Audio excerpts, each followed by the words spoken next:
Okay, Dane Rose here, week number 32 in this project, year-long project of maximizing growth and well-being. And this is one of my favorite subjects. And this is going to resonate stronger if, for those of you joining me for the whole year, you've done the test in one of the first weeks on whether or not you're in the 10% of the population that's highly sensitive, and you are in that population base because what works for the majority, if you're an HSP, is almost never going to work for you. And it's a little bit like, just to give context on why being a minority is so powerful. When you have a strong downstream current, there are always little back eddies in portions. When you have a kind of boom and a bust cycle, there's always a minority of investors that are what's known as short sellers. In any bell curve, the minority is at the very end of the bell curve, which is the beginning of the new wave.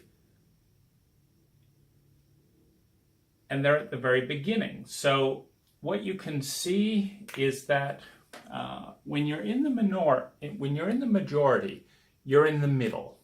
You're neither at the cutting edge of the future, and you're not at the kind of lagging edge of the past. You're in the middle. And so if you want average results, do what the average person does. It's perfectly simple. If you want extraordinary results, you want to position yourself in a minority position. So it doesn't matter what it is, you want to position yourself in a minority position. And the question is, which minority position? Because what's risky about going from up here to, down here and down here is you're either going to be spectacularly right or you're going to be spectacularly wrong. Now, if you think the odds are better than 50-50 that you're going to be extraordinarily right, you have an opportunity to experience something phenomenal. And there's every single area has this. We're talking about the bleeding edge of fashion. We're talking about the bleeding edge of investing. We're talking about the bleeding edge in health, science, education, business. It doesn't matter what the field is. The bleeding edge is always a minority. And so what this should tell you is, in terms of framing perspective, is as soon as you see someone who's a distinct minority, that's a good sign. It's a very good sign. And it's going to help you in one or two ways. You can learn by the most devastatingly inept, incompetent, miserably failing individuals. You can learn more from them than you can learn from the majority. These two actually have a lot in common. They're both minorities. There's a strong risk in being in a minority position. there's often strong emotion in a minority position because the social empathic pull is to move towards the majority. And so often there's something that is a stronger gravitational pull than the pull towards normalcy, social acceptance, and majority thinking that is pulling an individual into one of these categories. Now, so let's look at what these are. So one is, quote, disability. For example, one reason someone's not walking and is in a wheelchair is they have an inability to do what everyone else is doing. There's also a talent is another reason. People that have blindingly great talents are incredibly frustrated with doing incompetent things in incompetent ways just because everyone else is doing them. And this doesn't bother the typical person who's just trying to get through the day, but a blindingly fast mathematician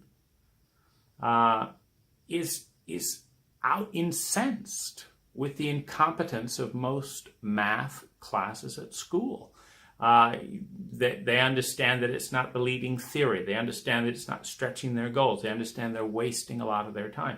They understand that they could be going faster alone. And this frustration is one of the things that creates the separation from the majority. So you have disability on the one hand, you have talent. And interestingly, these go hand in hand. I have several Asperger's type tendencies as an example. And the Asperger's profile, take for example one of the stereotypes, the little professor. What am I doing here? There's something very natural, very satisfying for me about sharing this kind of stuff with you, fiddling around with numbers and presentations. And it's much more comfortable for me than it is to be in a noisy bar, to be having a few beers and making small talk. This is more comfortable. And so you have, in a number of situations, for example, if someone is deaf, they often see better. If they are blind, they often hear better. The disability requires the development of a coping skill, a coping mechanism that no one else needs to develop. Warren Buffett, who may or may not be on the Asperger's continuum, but certainly also has several Asperger's-like traits. Very difficult childhood emotionally.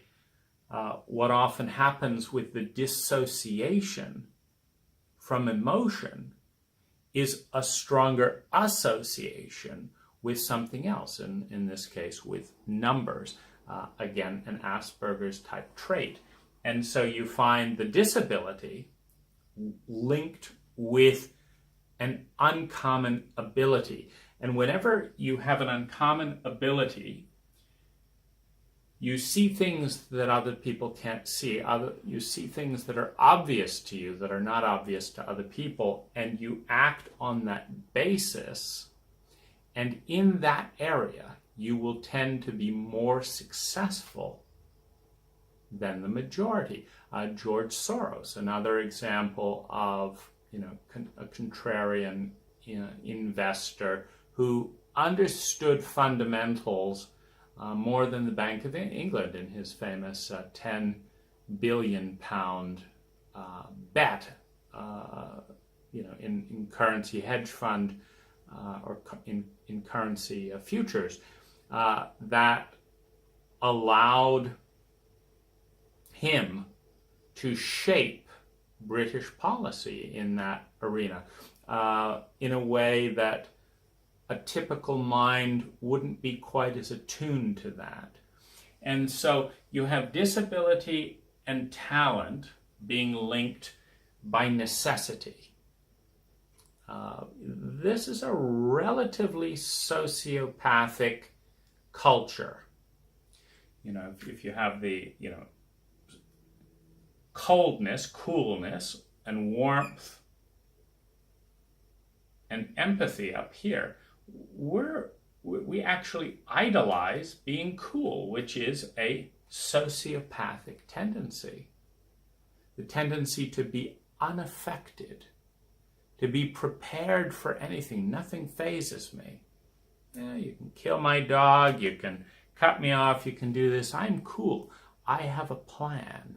It's a sociopathic tendency that is idealized as a coping mechanism for a relatively sociopathic environment in which the environment is not checking with the individuals in that environment to say, how is this policy for you? How is this law for you? Is this protocol a hardship? Would you like us to adapt our structure? I'm in an email dialogue right now with the United States consulate in Bangkok, and you know, there's all these different protocols that are not and were not designed for me and my girlfriend.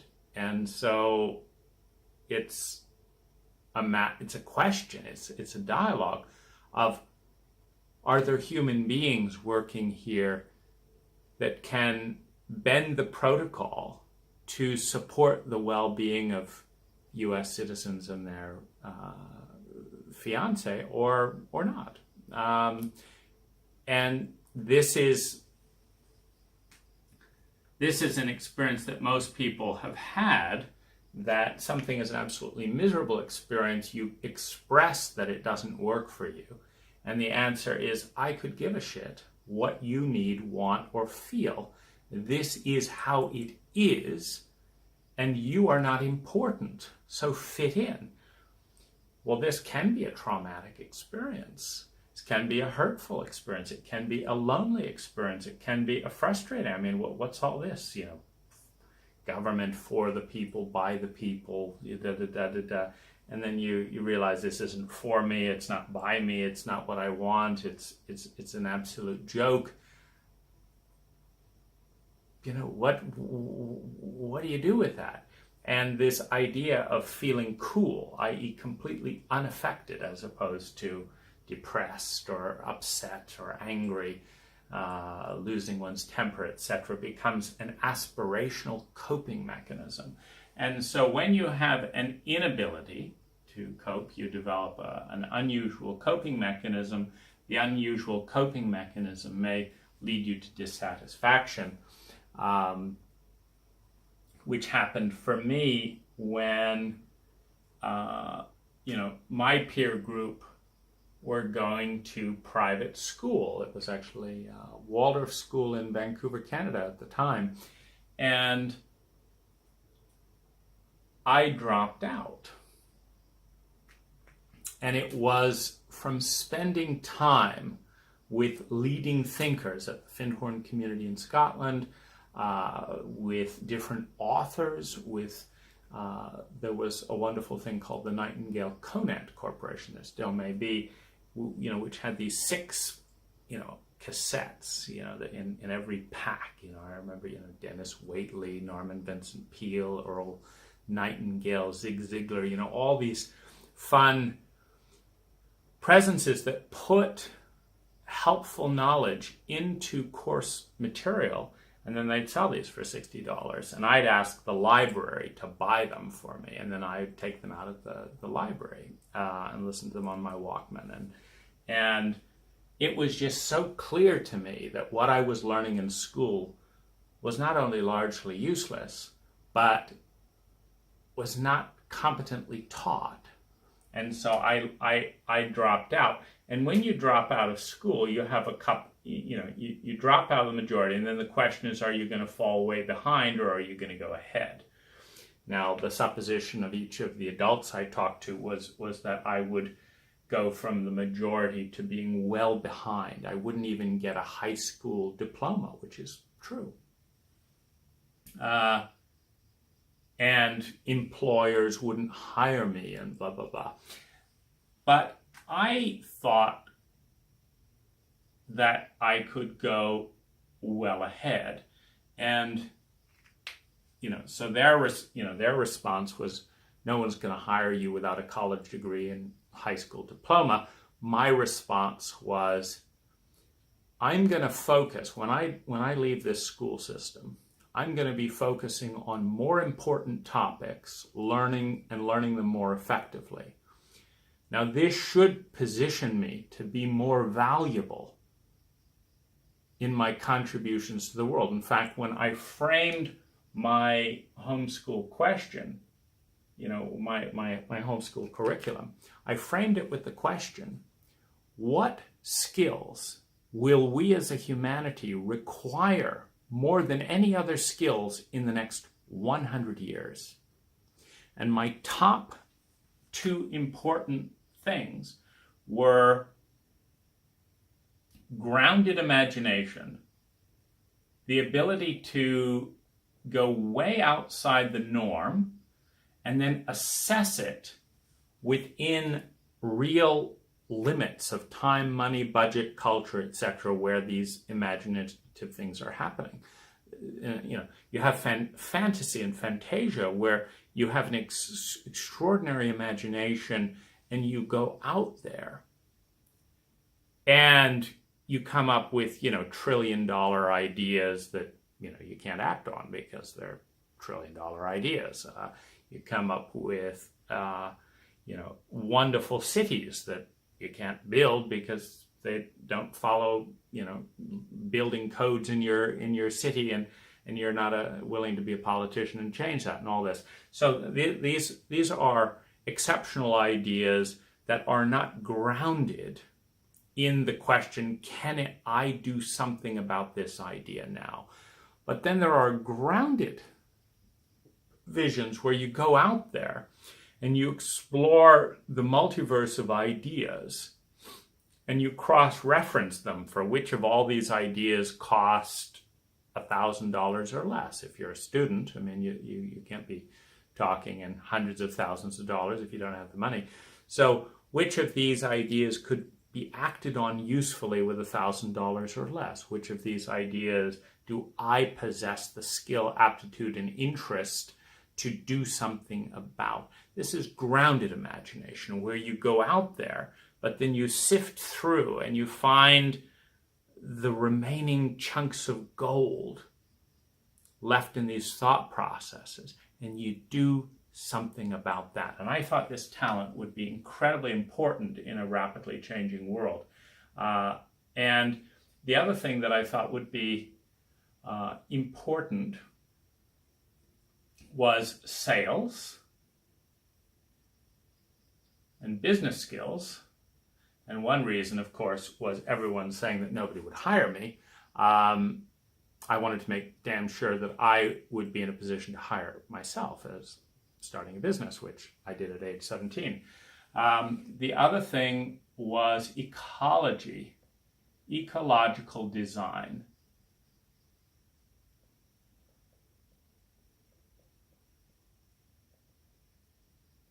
I wanted to be able to understand ecological systems and interface with them. And I considered that these grounded imagination, entrepreneurial, sales and business, and ecological design would be the single most important skills needed in human beings over the next 100 years. What's more, I thought that if I focused on these and a number of other topics on my own, emphasizing my style of learning, which is deep one-on-one, experimentation, tactile learning, reading in quiet environments, not a noisy classroom, etc., that I would be able to learn these things more effectively than if I was in a school environment. And this was my hypothesis, which proved very accurate. And so rather than falling well behind because I didn't have a high school diploma, I went to the head because,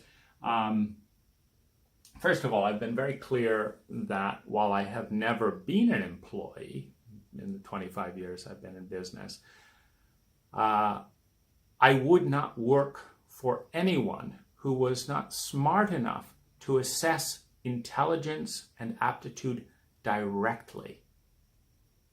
Here's what I mean. When I interview someone, I do a working interview. One of my favorite roles that I've created and fill is what I call a house manager. And this is a wonderful role. It takes about an hour a day. Hour and 20 minutes, somewhere around that. And what I want is someone who's incredibly detail-oriented, who has good transportation, who lives nearby, who enjoys cleaning, who enjoys helping in the role, and who can do caregiving in the event that I'm sick. If I have the flu, if I have a back spasm, etc., that's interested in helping, and that enjoys some of the topics that I like to, so that when this unknown person comes into my house, that magic can happen, as opposed to just being an intrusion. And so this is, and I want someone who's detail oriented. And so what I do is I create a form. The form is like this. It's first of all, it's 10 questions. And they have to check yes to all 10 questions, or they don't even get to submit the application. Then they have to upload a photo. Then they have to answer 3 open-ended questions. And among them, they also have to say when is a good time in the next 48 hours where we can have a good conversation, and what their phone number is. And this is a working interview, meaning in order to fill out this questionnaire, the person must be persistent, pay attention to detail, follow instructions, and be motivated, or they don't make it through the automated application process. And what this does is it takes about 100 applications and it brings it down to about 4. So it reduces 96% of the people who, would otherwise, if it was just an email application, they'd just, here's my resume, thanks. And they'd leave me to plunder through there and see if they fit, and, and try to call them and they don't answer, and all that stuff. So it actually is self-selecting. Now I know that there's a 50% chance that if someone made it through the application process, they're a good hire. And I know that the best way to do the final working interview is I say, why don't you come over for a couple of hours for a working interview? We'll talk for a bit, and then I will pay you to do the job you will be doing if we're both comfortable. And then I pay attention to, do they show up on time? Are they comfortable as I describe the role? Do they have any car trouble along the way? Do they object, for example, if they arrive wearing strong perfume and I begin to get nauseated and I say, would you mind washing that off? Is this an affront? Or is this like, oh, most happy to? In other words, are they trying to serve, or are they focusing on a position that's good for them as an attitude? Are they interested in learning what works for me? And then I give them the list, and then I invite them to do it. And I notice how comfortable they are. I notice how I feel about them.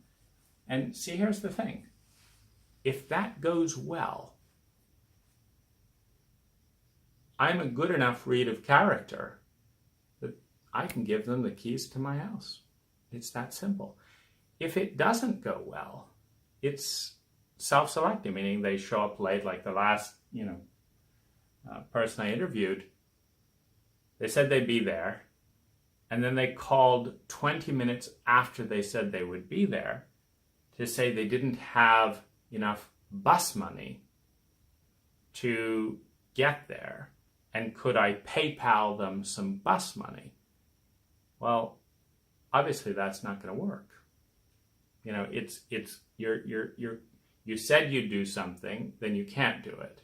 You're under-resourced. You don't know your limits, etc., etc. So you learn in a few moments, can someone do this? Now, I made a clear assessment in my mind that I would never work for someone who could not. See, I don't need to call people's references. I don't need to look at their school grades. I need to see how they do this protocol. And if they do it well, I could give a shit if they get a D- on everything.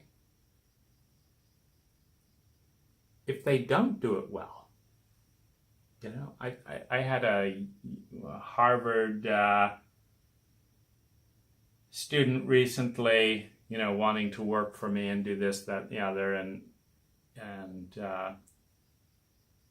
it was very impressive on one hand, but on the other hand, it wasn't a good fit at all. And I'm not going to hire someone who's not a good fit because they're from Harvard, relative to someone who is a good fit, who didn't finish high school. It's the fit. Can someone do the role, do it well, and do it happily? And so, whenever you diverge, you're gonna go to the rear or you're gonna go to the foreground, and you've got to take your assessment of which it's going to be. It's going to require something special, meaning a little bit more energy, a little bit more imagination, a little bit more thought, talent, something that's going to take you to the edge. Otherwise, you're going to find yourself at the rear.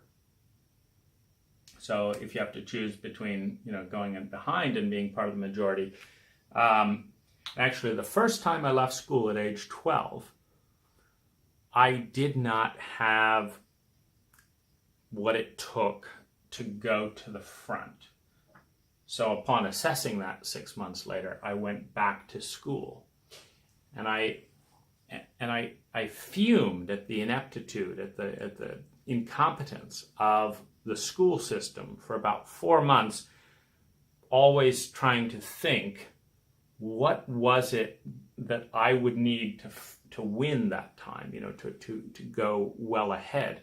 And I discovered what it was a very strict routine, which is something that if you're homeschooling and you don't have a single person to be accountable to, it's very easy to have no routine. And despite the clarity of my ideas, etc., if I didn't have a strict routine, I would be less productive than my peers at school if I created and followed. So then I had to write down a daily and weekly and monthly routine in 20-minute increments that I then followed religiously. And that's when things took off, because I had military type discipline combined with better learning protocols and more useful subjects. And it wasn't long before, rather than chiding me for dropping out of school, well, actually what it would be is parents would come up to me and say, I wish my kid was like you. And I would say, no problem. They need to drop out of school and they need to develop like this. And they'd say, well, we're not interested. In other words, they wanted the results, but not the method to get the results. And so, this was kind of my first big exploration, and it was eye-opening. It was eye-opening to have zero support from a single adult in my conventional and alternative circles, and to do something that was stunningly effective. So this is telling a 14-year-old that the majority can easily be wrong. That in fact, every single person who sets themselves up as an authority and this and that and the other, and they know that they can all be wrong. This is an incredibly useful thing to understand as a young person, because a lot of the ways that the most inept relics of today's power structures stay in place is out of fear combined with thoughtless tradition. The fear, you don't want to be all on your own. Did I want to be unemployed and feeling shitty? Of course not. Fear combined with tradition without adequate thought, because none of the adults who said, no, it's a terrible idea to do your own homeschooling program, none of them took the time to spell it out in thought. It was easier just to throw out the fear. You don't want to be unemployed. No one will employ you, And this prospect, because in human psychology, the idea of being alone and lonely forever, ashamed on the outside of the in-group, is the most scary and traumatic fear that we all have. So when you throw that around every time a child gets creative, gets innovative, wants to do things a little bit differently, it's often enough to crush that creativity, that innovation, and push the individual back into the box. So, it took me some extra thought to push through that, and how I did that was step by step, asking my teachers who were dismissive of the idea to explain how they were using their subjects in their lives and why they thought it was such a great thing the way they were teaching and learning and all that. They just couldn't do it. Then another group of them, they made an effort, but it was kind of a weak argument. And a third, were impatient, like, just don't bother me with that, just go to school, etc. And so I realized that I was the only one deeply thinking about the whole terrain. And so why should I listen to a bunch of people who were not thinking deeply about a topic when I was thinking deeply about it, and it was my life? So going back to this thing, if you understand that a minority is always at the bleeding edge or at the very rear end of all growth and evolution, the question, of course, becomes, do you want to be at the bleeding edge of all evolution? Why not? Next comes, what is the distinction between these two? And I want to say that one of them is knowing the risks.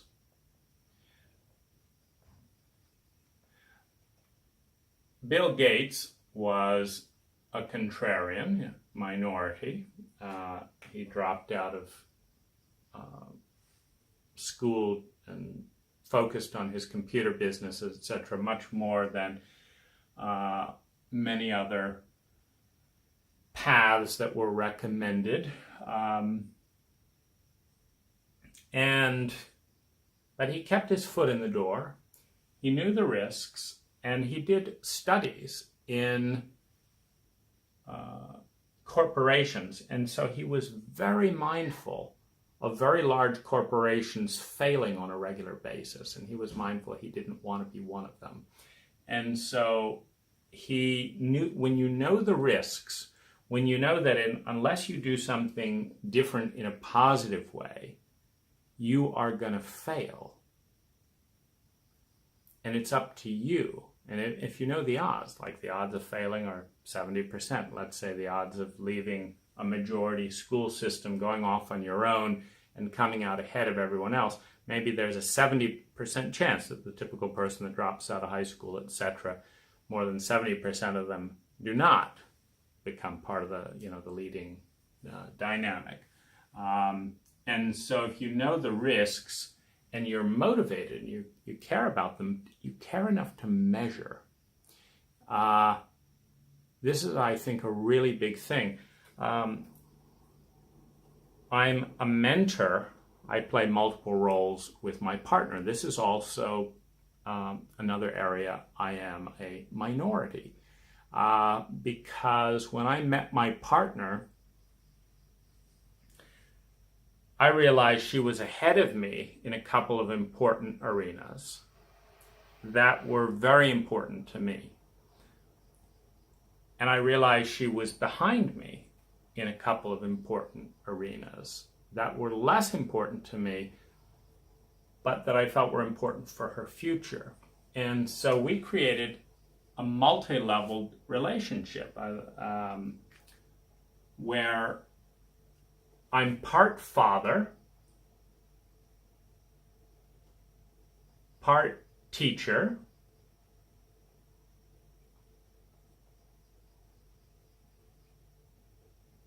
part lover, part friend,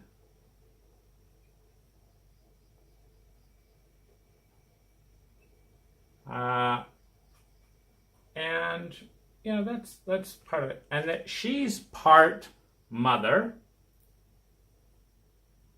part nurse,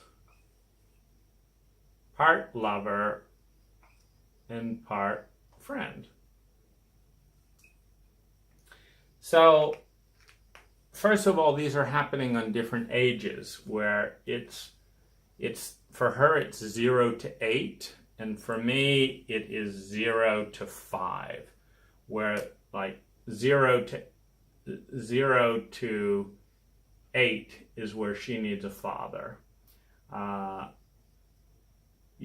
0, well, it's probably 12 to her current age 24 that she needs a teacher and mentor, mostly in kind of business life skills areas, because she's perfectly smart and capable and has worked in different things, but there's different life skill things. The lover dynamic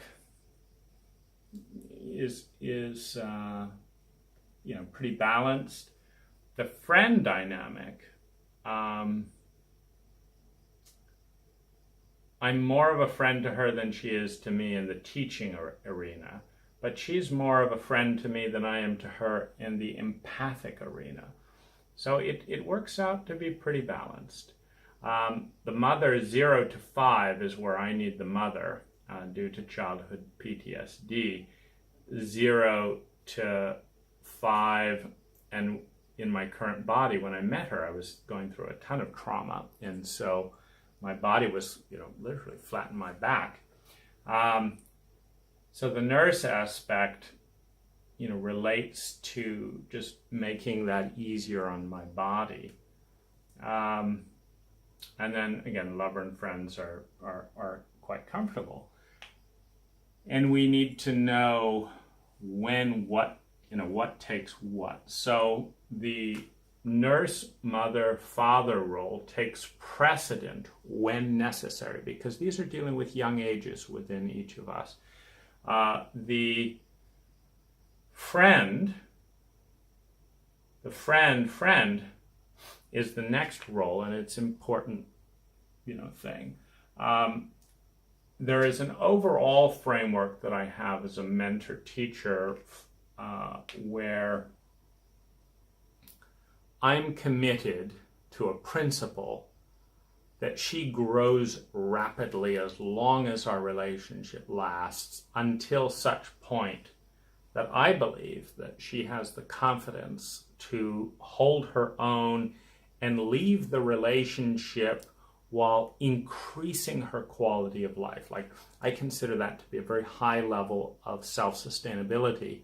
If you can leave a great relationship with a partner that has strengths that you don't have, and do so in such a way that your life improves, aside from the grief of loss, etc., but that your life actually improves rather than collapses.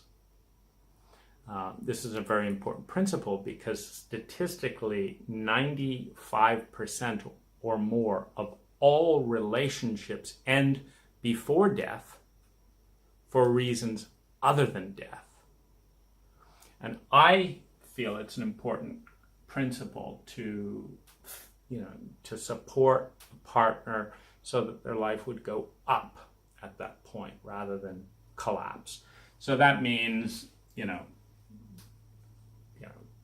she's learning selling, she's learning business skills, she's learning entrepreneurial skills, she's learning web building skills, she's learning video skills, she's learning blogging skills, she's learning the skills that ensure that, because our relationship takes up a lot of both of our times very happily. And so in the event that a relationship ends with her having the technology, the confidence, the resources necessary to grow a business, this frees up a lot of her time and her business should explode. But it needs to be doing well and be sustainable while together for it to be primed to explode in the event that we separate. And so this is, again, a very contrarian perspective because it does everything. I mean, it destroys all the masculine stereotypes. It destroys the sexual stereotypes. It goes against the therapeutic principle of not having dual relationships. You're not supposed to be lovers with your therapist. You're not supposed to have a therapist for a lover. But this is, again, where the minority comes into focus again. Because if I was dealing with an American woman who was rebellious anytime I offered an insight, which is one of my strengths, it would not work to be lover and teacher, mentor, or lover and father. But in Asian cultures that naturally look to the older person as a protector, mentor, there's no conflict, there's no shame. See, there's shame within the culture for an American woman to need and to learn, etc., from a man. There is shame that the culture dumps on the woman for that. There's not that shame in Asian cultures. And I certainly think it's outrageous to shame any person for partnering with someone who can dramatically accelerate their growth. Jen has grown more than 3,600% in less than 18 months. And the teacher part of me tracks that. How much are you growing this week in this, and this? How much you're growing this week? How much are they adding up? What's the results, etc. And so this this minority thinking is can produce astounding results. Warren Buffett does not follow the typical investing protocol and has produced stunning results. The relationship protocol that we consciously built together to grow our relationship to grow our life skills, to grow our emotional maturity, etc., is a unique protocol. And it involves taking the time to measure. Because whenever you diverge from the majority, one of two things are going to happen. You're either going to excel and lead the pack and learn something new and go into the great unknown and come back from, in Joseph Campbell's words, the hero's journey with new gifts to give back to humanity. Or you're going to lag behind. And so you want to be measuring when you diverge, like, I've never been in a relationship that is this complex and diverges from the path on quite so many levels. So the obvious thing to do is to introduce a daily measuring system in which we track what's happening with money, what's happening with emotions, but not just with emotions, what's happening with fear, what's happening with shame, what's happening with love, what's happening with joy, what's happening with innocence, what ages are emerging. Are we regressing? Are we maturing? When we regress, how long does the regression happen? Do we handle the regression well? Meaning if Jen becomes re-traumatized 5-year-old, does that 5-year-old feel safe and get what it needs? Or does the betrayal reenact itself? When you go into regression, it's to deal with an unresolved trauma in most cases. And you will go into the sphere of the trauma, and you'll either do it differently this time, in which case there's growth and evolution, or you will reenact the abuse, in which case there is devolution, separation, pain, etc.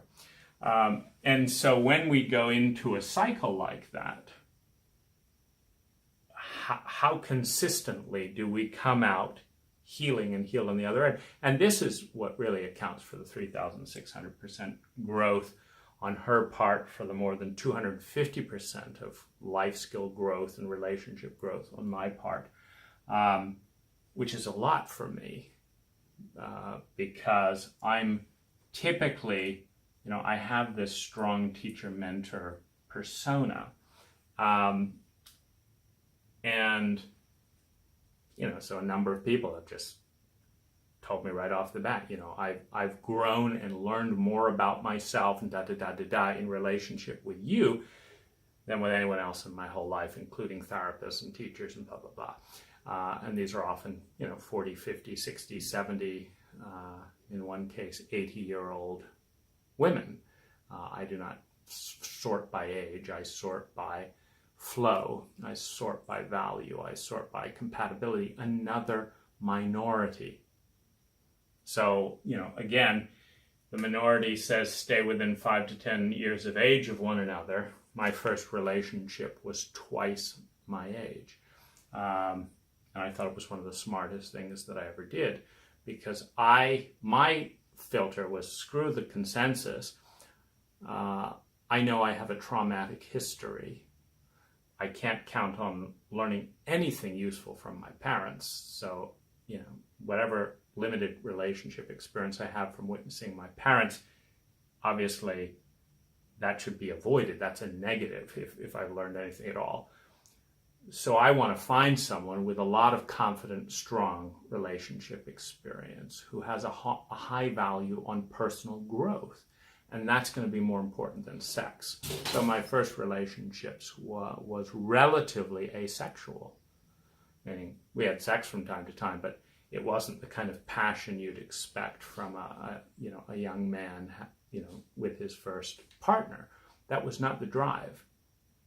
The drive was to learn the ropes and learn the whole range of personas within me in relationship with a very patient, confident, experienced woman. She'd been with more than 100 lovers and was and as an older woman, she had the free time, which I had as well. She had the money to be in a money neutral relationship, which is easier than a money dependent relationship. Money neutral means that the relationship neither adds to your bank account or takes away. And you share equally in expenses. This is useful because there is so much hidden code around money and what it means, and it's never the same thing for two people. So it's very easy in a money dependent relationship, a money imbalance relationship, for both people to write that script about what that means very differently and discordantly. So if you can be in a money neutral relationship, you bypass that. Because even if I think that money means this and you think money means that, none of those meanings engage and overlay on the other person if they're not giving you any money or taking any money. So you just taken all that crazy code about money out of the way, and you're relating as beings, as people who love and care about each other. And so in my book, 101 Choices on My Path to Well-Being and the Thoughts That Made Them Possible, I think this was my first published book, I would say that about 80% of my choices are minority choices. They're choices that put me clearly in a minority position. The thoughts is my big focus in that book. What is the code that I used to diverge from the majority, and what were the results as a map, so that if anyone else wants to diverge from the majority, they can do so freely and easily. So this is fun terrain. If you know the risks, meaning that the majority of people that diverge from the majority move to the back, a minority of the people who diverge from the majority move to the bleeding edge of evolution. It takes more creativity, takes more commitment, more discipline, etc. to do that. And yet, the payoffs are enormous. And I want to just spend a few moments sharing some of the payoffs of this approach. So the first payoff is saves time.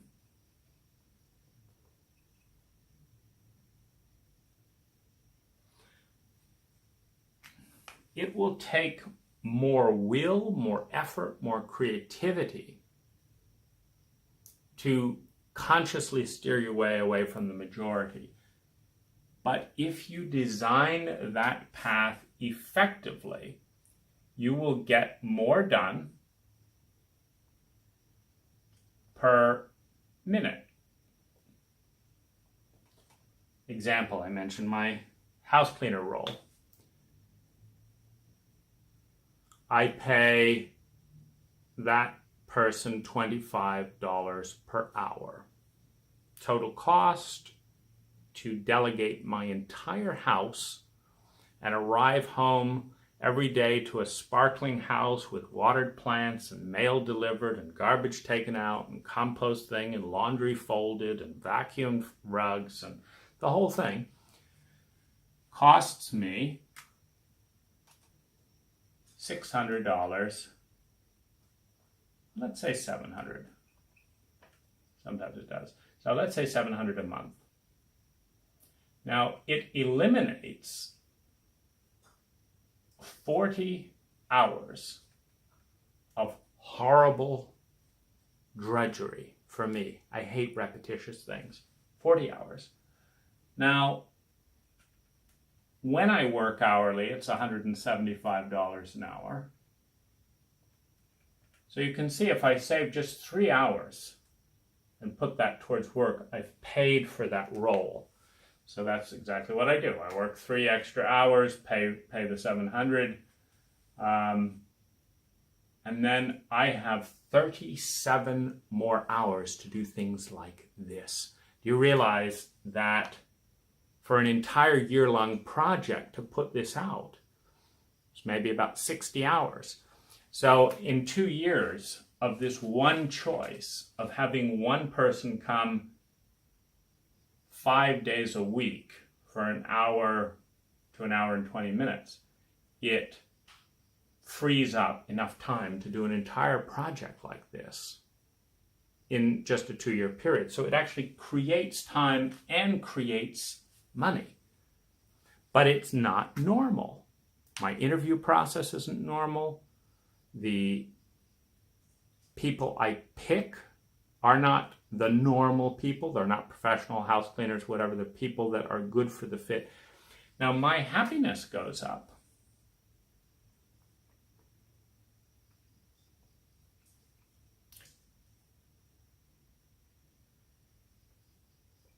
About 200%. Now, I would also say it saves about 300% in time. That and income up about 150%. This is the thing I focus on least because I think money's way less important than time and happiness. But as a result of, let's just take the one house cleaner because this is a good thing. So saves time. It actually saves way more than 300% to be able to, in 3 to 4 hours of paid work, eliminate 40 hours of chores. Creativity is up 400% or more. Why? Because when I arrive home and the house is a wreck, and I look at 1 to 2 hours of chores in front of me, I can't stand it. I don't want to be in my body. It's like, oh gosh, I gotta do this, gotta do that. The chores nag on me, little bits of dirt. I pass a dish I should have brought up, and every single time it's like, should I divert what I'm doing to take this dish that doesn't belong here all the way up to the kitchen where it should go, and then it's out of my way? Or should I carry on doing what I was about to do, leave the dish, and then it'll be nagging at me next time I see the dish? And now it's like, now I've seen the dish 3 times, every single one of these is a creativity downer. It divides my attention. And do you think when I'm carrying the dish up to the kitchen, I'm busy thinking about creative thoughts? No, I'm thinking, gosh, I'm irritated. Every time I'm busy focusing on some thought, there's a dish that needs to be carried up to the kitchen. I hate these dishes. That's not a creative thought. That is a irritating, stressful thought. Meanwhile, when I walk around, I arrive home after my average 4 hours of work. That's my ideal amount of work to do a day is 4 hours. So after my average 4-hour day out in the field, I arrive home. It's spotlessly pleasant. Or if I've done my job well and met a wonderful house cleaner, I have someone fun to talk to. So either way, it's a delightful up. And I have absolutely nothing to do for the rest of the day. I have no debts to pay off. I don't have any debt. I have no debts to pay off. I have no chores. And I think, what would be the most fun to do today? And I think, well, let's see, I had an idea for a book. Why don't I just go and write the first chapter? That's why this is happening. That's why this is happening is, I had an idea. And it was the most exciting idea I could find. And it's talking to you about these pathways, abnormal pathways to beautiful places. And so creativity is up 400%. Income is up 150%, as you can see. If you delete 40 hours of chores, 3 hours pays, or 4 hours pays for it. And then if you do an extra few hours that month, because if a client calls up, I'm not stressed, I'm not spent, I'm not behind. I'm in an abundant place. I got my chapters done, I got my blogging done, I got this done, I got my altar, my meditation done. I put a little extra nice thing. I brought in some flowers. I did this, I did that. It's nice. Client says, I'd love to do an extra couple of hours of design. I'm like, sure. When's convenient for you? Tomorrow at 4? Done. Be there. Done. And it's easy for them. I make another, $600, whatever that day. That then becomes profit. And happiness, this is a fun state of being. Happiness up 200%. And then more done per minute. This, for example, I have a virtual assistant who's a different assistant. And it's a wonderful relationship. It's absolutely exquisite.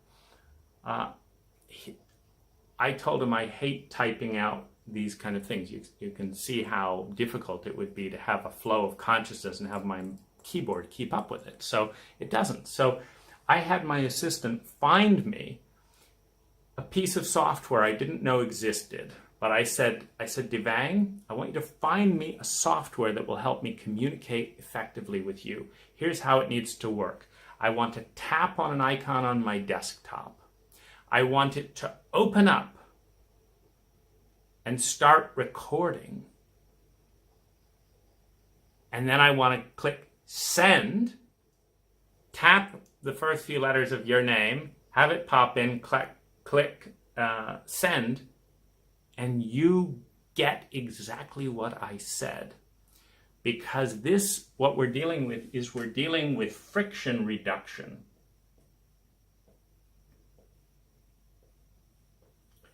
So every accomplishment in the world is an equation that looks something like desire plus resources minus friction equals success.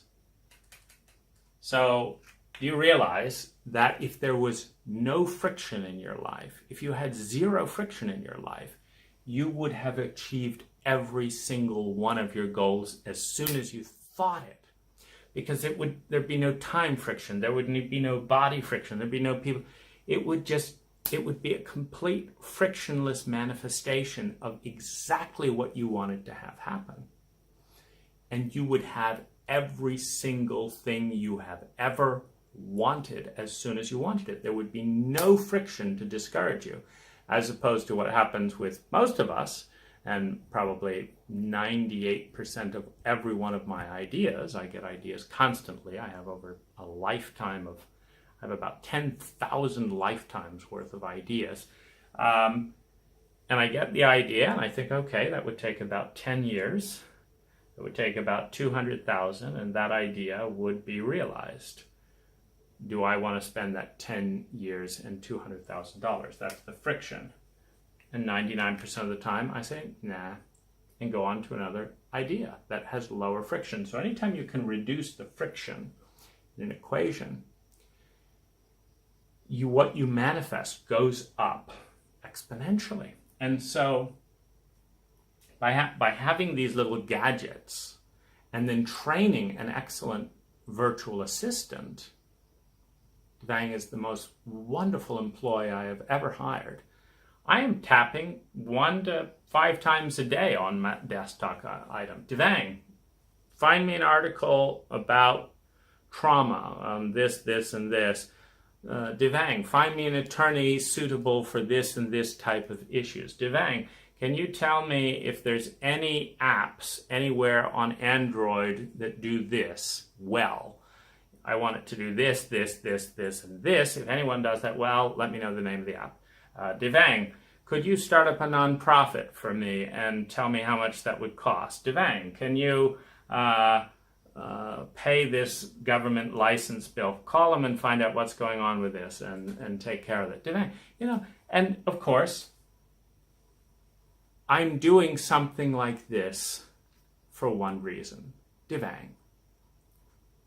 Devang has made it so easy for me to share a bit of love, which is what this is for me. I don't pretend what it is for you. It could be pain in the neck, could be dubious, could be, stressful, could be any number of experiences. But for me, it's an exciting thing to imagine that there's going to be a percentage of people hearing this sometime over the next 100 years that will improve their lives. And that's wonderful. It takes toll on my body, it takes toll on time, it takes some of my relationship, but it's wonderful.